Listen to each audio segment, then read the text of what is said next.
Alors que Frère Neville faisait ses annonces, que Frère Moore disait l'autre jour, en parlant de l'Esprit du Seigneur qui est entré dans le bâtiment, il a dit, c'est devenu si glorieux à l'intérieur que je pensais que l'enlèvement était arrivé jusqu'à ce que je regarde autour de moi et que je vois les autres assis ici. Il a dit, non, ce n'est pas encore arrivé parce que s'ils sont encore ici, alors je sais que je suis encore ici. Et si parfois l'Esprit du Seigneur nous fait du bien à ce point-là, nous sommes si heureux de voir autant d'amis dans le bâtiment. Il y en a trop pour essayer de les nommer. Je viens tout juste de remarquer Frère Carpenter qui entre à la porte. C'est l'homme qui nous a mariés, ma femme et moi. Frère Carpenter, il a été une grande bénédiction pour nous ici à l'Église. Il a été une bénédiction pour nous dans la voie du ministère et il prêche presque partout. Et nous sommes heureux de l'avoir ici avec, il y en a tant d'autres. Maintenant, il y a une autre question ici qui m'a été remise hier soir. Frère Branham, est-ce que les 5 vierges folles de Matthieu 25 sont considérées comme le reste des gens des nations? Je comprends que les 5 vierges folles étaient sauvées, mais qu'elles doivent passer par la période de la grande période de tribulation. Est-ce juste? Si oui, quelle sera leur destination finale? Pourrait-elle être les brebis qui sont séparées des boucs dans Matthieu 25, 33 et 34? C'est un assez bon théologien, selon ce que je le pense aussi. Ils sont le reste. La Vierge endormie est le reste dont on parle dans l'Apocalypse, de la semence de la femme, qui garde les commandements de Dieu, qui a le témoignage de Jésus-Christ. La femme va prendre un morceau de tissu et l'étendre, et bien là, c'est ce qu'elle découpe. Elle prend son patron et le dépose n'importe où elle veut, de la façon qu'elle va le découper. Et là, ce qui lui reste s'appelle le reste. Mais elle choisit de le découper à partir de certains endroits de son propre libre choix. Mais ce qui reste s'appelle le reste. Maintenant, si vous remarquez, il y avait 5 vierges folles et 5 vierges sages. Elles étaient toutes vierges, composées du même matériel. Mais par élection, Dieu a choisi son épouse par élection avant la fondation du monde, a mis leur nom dans le livre de vie de l'agneau immolé avant la fondation du monde. Avant le commencement du monde, Dieu, dans sa pensée, étant infini, et nous utilisons parfois le mot « prédestination », mais c'est un mot qui achoppe dans cet âge d'Église où nous vivons. C'était certainement une grande chose utilisée au jour des martyrs, parce qu'ils y croyaient certainement. Mais on s'en est éloigné maintenant pour des idées légalistes. L'enseignement légaliste dans l'Église qui est venu, ce qui était une bonne chose, parce que tout était devenu calviniste en Angleterre, au point qu'il n'avait même plus de réveil, et John Wesley est arrivé en prêchant la doctrine arménienne, ce qui l'a équilibré. Dieu va toujours l'équilibrer. Et donc, les vierges folles étaient celles qui n'avaient pas d'huile dans leur lampe, et qui, je crois, ont été jetées dans les ténèbres du dehors, où il y aura des pleurs, des gémissements et des grincements de dents. Et si vous comparez cela, ou vos annotations, vous constaterez qu'elles vous réfèrent directement à la grande tribulation. Je pense que ce sont elles qui sont restées derrière et qui traversent la grande tribulation. Et c'est toute une leçon, là, si on avait le temps d'approfondir ça. Souvenez-vous, je l'ai dit au début, lorsque vous entendez les bandes, ces choses sont simplement selon la manière dont je les crois être justes. Voyez? Maintenant, si elles sont fausses, je ne sais pas quelles le sont. Je peux seulement dire ce que je crois. Et je ne veux pas blesser personne. Nous devons simplement les mettre de côté quand nous venons et ensuite prendre les choses qui ont été dites et les sonder pour voir si ce sont vraiment les Écritures ou pas. C'est la meilleure façon de le faire. Puis, parce que dans un jour comme celui où nous vivons, dans un pays qui a été glané à maintes et maintes reprises par toutes sortes de choses, eh bien, c'est difficile d'amener les gens à vraiment le saisir. Comme dans un territoire vierge. Vous leur dites, ils le croient, c'est comme ça que ça se passe. Mais là, un arrive avec cette idée et un autre arrive avec cette idée, et nous avons environ 900 et quelques églises dénominationnelles différentes, et chacune est contraire, son enseignement, à l'autre. Et il doit y avoir quelqu'un qui a tort et quelqu'un qui a raison. Donc maintenant, la seule chose qui le prouve, c'est de le comparer à la Bible. Voyez que ce soit la Bible. Bon, bien des fois, les gens y mettent leur propre interprétation. Mais nous faisons de notre mieux pour ne pas y mettre aucune interprétation humaine.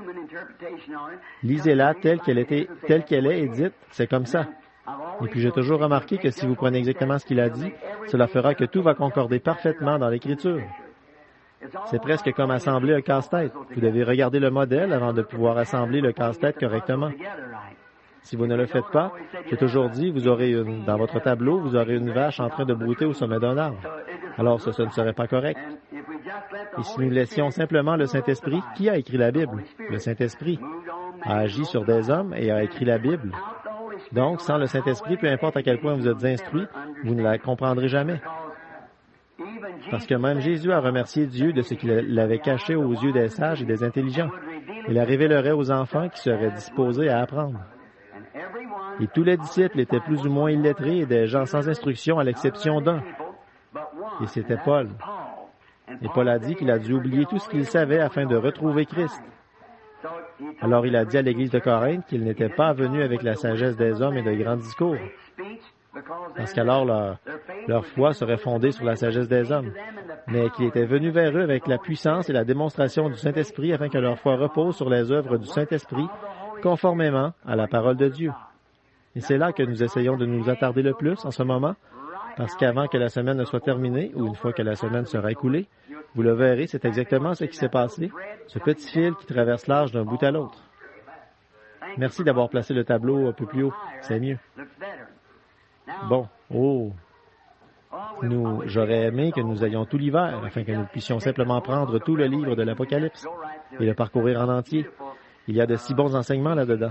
Et je me souviens, je pense que c'était il y a 20 ou 25 ans, quand l'Église était encore à ses débuts. Nous en avons commencé au début de l'automne une fois, et c'était presque jusqu'à l'automne suivant, pour passer à travers le livre de l'Apocalypse. Là, je me souviens avoir pris le livre de Job. Oh, frère Wright, je suis resté déçu si longtemps que finalement, une femme m'a écrit, m'a demandé, elle a dit, « Frère Branham, allez-vous un jour relever Job de ce tas de cendres? »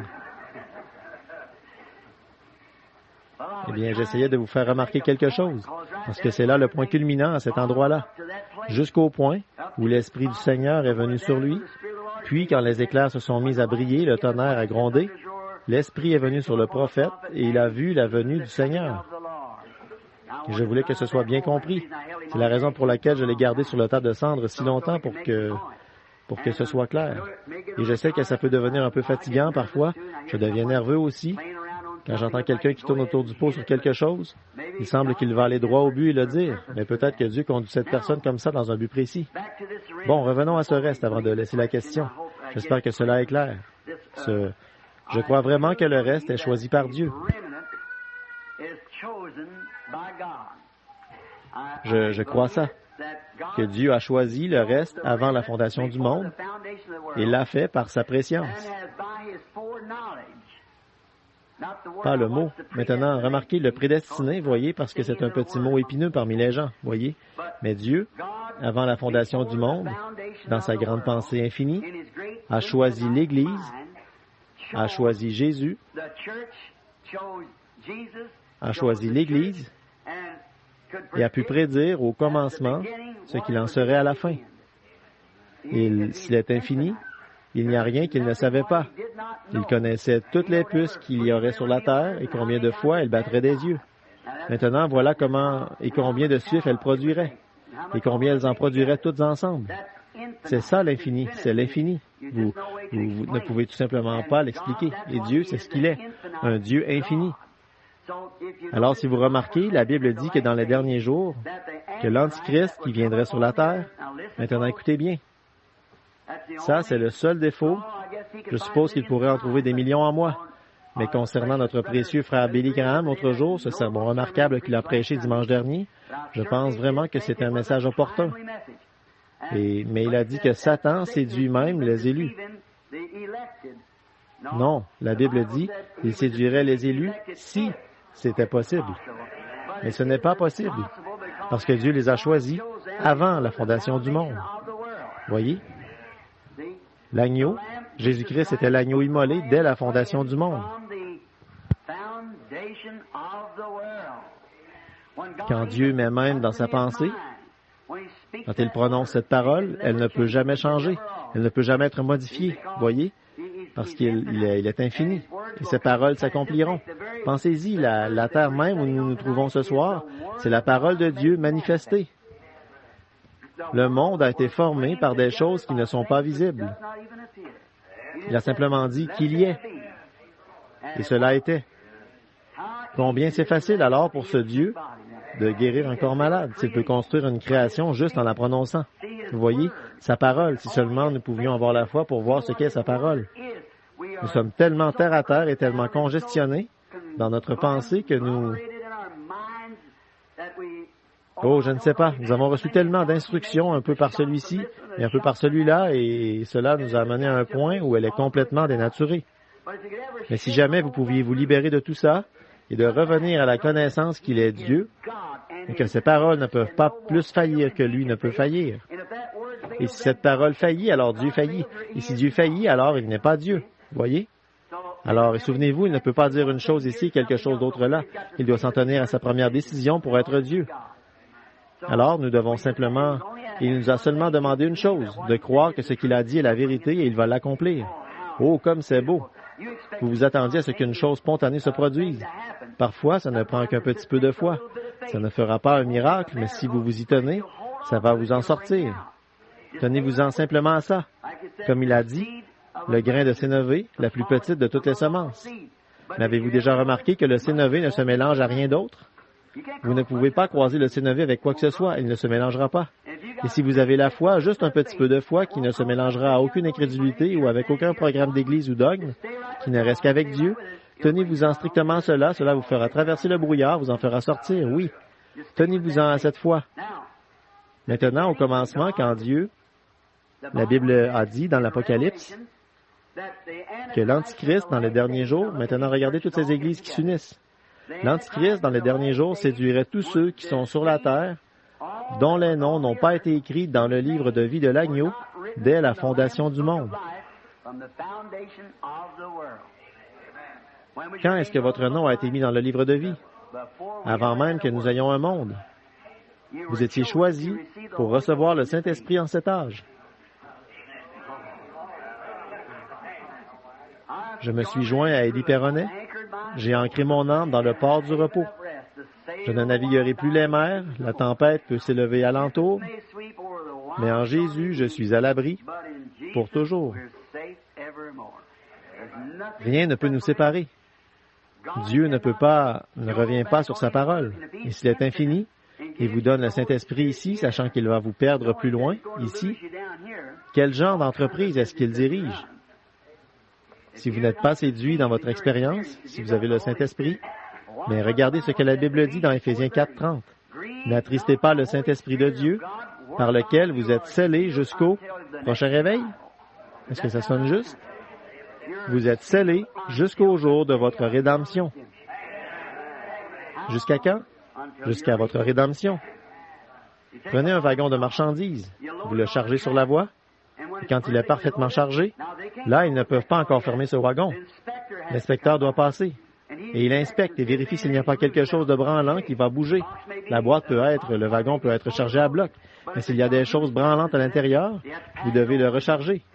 Et c'est ce qui se passe. Beaucoup d'entre nous n'ont pas le Saint-Esprit. Quand l'inspecteur passe, il trouve beaucoup de laisser-aller. Vous voyez, donc il ne le scelle pas encore.